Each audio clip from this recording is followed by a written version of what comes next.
বক্তৃতা দিবলৈ বিচৰা নাই আপোনালোকৰ মাজত কথা পাতিবলৈ আহিছোঁ প্ৰথমতে মই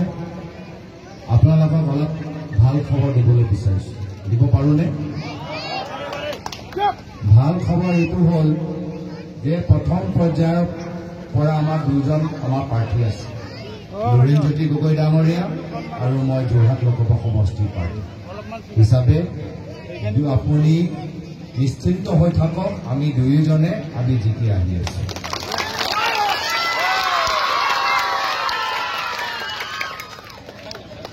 তাৰপিছত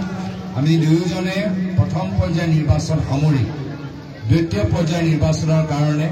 বাৰাকলীলৈ গ'লোঁ কৰিমগঞ্জলৈ গ'লোঁ শিলচৰলৈ গ'লোঁ আমাৰ কাৰ্বি আংলঙত যোৱা হ'ল আৰু নগাঁৱলৈ গ'লোঁ যিমান মই খবৰ পাই আছোঁ নগাঁও আৰু কৰিমগঞ্জৰ পৰাও আপোনালোকে এটা ভাল খবৰ পাবলৈ গৈ আছে নগাঁৱত আমাৰ প্ৰাৰ্থীখন প্ৰদ্যুৎ বৰদলৈ আৰু কৰিমগঞ্জত আমাৰ প্ৰাৰ্থী হ'ল ডক্টৰ হাফিজ আব্দুল নাছিৰ চৌধুৰী ডাঙৰীয়া আৰু অলপ যোৱাকালি মই ধুবুৰী গৈ আহিলোঁ ধুবুৰীটো আমাৰ যথেষ্ট ভাল খবৰ আপোনালোকে পাই আছোঁ ধুবুৰীলৈ আজি আমি যথেষ্ট এটা ভাল খবৰ পাবলৈ গৈ আছোঁ এতিয়া কথা হ'ল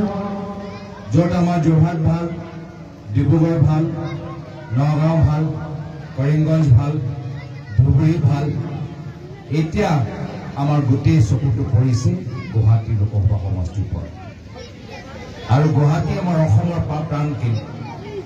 গুৱাহাটীত যি ৰাজনৈতিক সিদ্ধান্ত লোৱা যায় সেই সিদ্ধান্ত সমগ্ৰ অসমত তাৰ প্ৰভাৱ পেলায়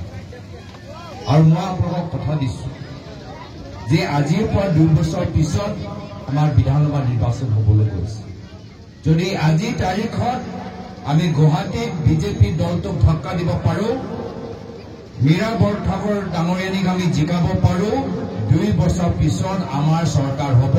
বিৰোধী অকমন্ত্ৰৰ নেতৃত্বৰ চৰকাৰ হ'ব এতিয়া কথাটো হ'ল ইয়াত আপোনালোকৰ দায়িত্ব সত্য ৰাইজ মই নিজে যোৰহাটত দেখি আহিছোঁ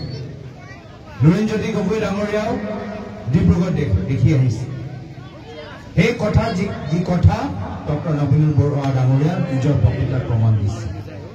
যে এইবাৰ কোনো বিশেষ ব্যক্তি নিৰ্বাচন নহয় এইবাৰ কোনো বিশেষ দলৰ নিৰ্বাচন নহয় এইবাৰ স্বয়ং ৰাইজে নিৰ্বাচনী প্ৰচাৰত নামিছে এইবাৰ ৰাইজে এই নিৰ্বাচনত বিজেপিৰ লগত যুঁজিবলৈ আগবাঢ়ি গৈছে যোৰহাটৰ ৰাইজ আগবাঢ়ি গ'ল ডিব্ৰুগড়ৰ ৰাইজ আগবাঢ়ি গ'ল নগাঁও আৰু কৰিমগঞ্জ ৰাইজে নেতৃত্ব লৈছে আৰু সেইকাৰণে আজি এইখন সভাৰ পৰা আপোনালোকক বিনম্ৰভাৱে অনুৰোধ কৰিছোঁ যে যদি গুৱাহাটী লোকসভা সমষ্টিত আমি নিজৰ মীৰা বৰঠাকুৰ ডাঙৰীয়ানীক জিকাবলৈ বিচাৰোঁ তেতিয়া ৰাইজক নেতৃত্ব ল'ব লাগিব ৰাইজে নিজে প্ৰচাৰত নামিব লাগিব আৰু যদি ৰাইজে নিজে প্ৰচাৰত নামে তেতিয়া ৰাইজে চুকে কোণে মানুহক বুজায় তেতিয়া বিজেপি যিমান বাৰ হেলিকপ্টাৰ ইয়াত পেলাও বা নেপেলাও আমাৰ জয়টো নিশ্চিত আৰু এই ক্ষেত্ৰত আমাৰ মহিলাসকলক মই বিশেষভাৱে অনুৰোধ জনাইছোঁ আমাৰ অসমৰ মহিলাৰ ওপৰত যথেষ্ট গধুৰ দায়িত্ব ল'ৰা ছোৱালী চাবলগীয়া আছে ডাঙৰ ল'ৰা চাবলগীয়া আছে ঘৰখন চম্ভালিবলৈ আছে পত্নী হিচাপে দায়িত্ব পালন কৰিবলৈ আছে বোৱাৰী হিচাপে দায়িত্ব পালন কৰিবলৈ আছে এতিয়া এই মঞ্চৰ পৰা মই অসমৰ মহিলাসকলক মই বিনম্ৰভাৱে আত্মবিশ্লেষণ কৰিবলৈ অনুৰোধ জনাইছোঁ যে এইখন বিজেপি চৰকাৰে আপোনালোকৰ ঘৰৰ কাৰণে কি কৰিলে আপোনালোকৰ পৰিয়ালৰ প্ৰত্যেক সদস্যৰ বাবে কি কৰিলে আহক আমি অলপ মিলি জুলি আমি হিচাপটো নিকালোঁ অলপ হিচাপ কৰোঁ আমি তো আপোনালোকৰ প্ৰথম চিন্তাটো হয় নিজৰ সৰু ল'ৰা ছোৱালীবোৰ ভালকৈ আমি পঢ়াব লাগে হয়নে নহয় আমাৰ প্ৰথম কৰ্তব্য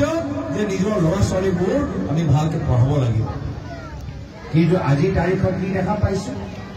আজিৰ তাৰিখত আমি দেখা পাইছোঁ যে এইখন চৰকাৰ এটাৰ পিছত এটা চৰকাৰী স্কুল বন্ধ কৰি দিছে চৰকাৰী স্কুল এমেলমেণ্ট কৰি দিছে। এতিয়া ল'ৰা ছোৱালীবোৰ এতিয়া চৰকাৰী স্কুলত পঢ়িবলৈ সুবিধা পোৱা নাই, প্ৰাইভেট স্কুল যাবলৈ বাধ্য হৈছে। আৰু প্ৰাইভেট স্কুলৰ ভিতৰত নাম ভৰ্তি কৰিবলৈ পইচা ক'ত আছে?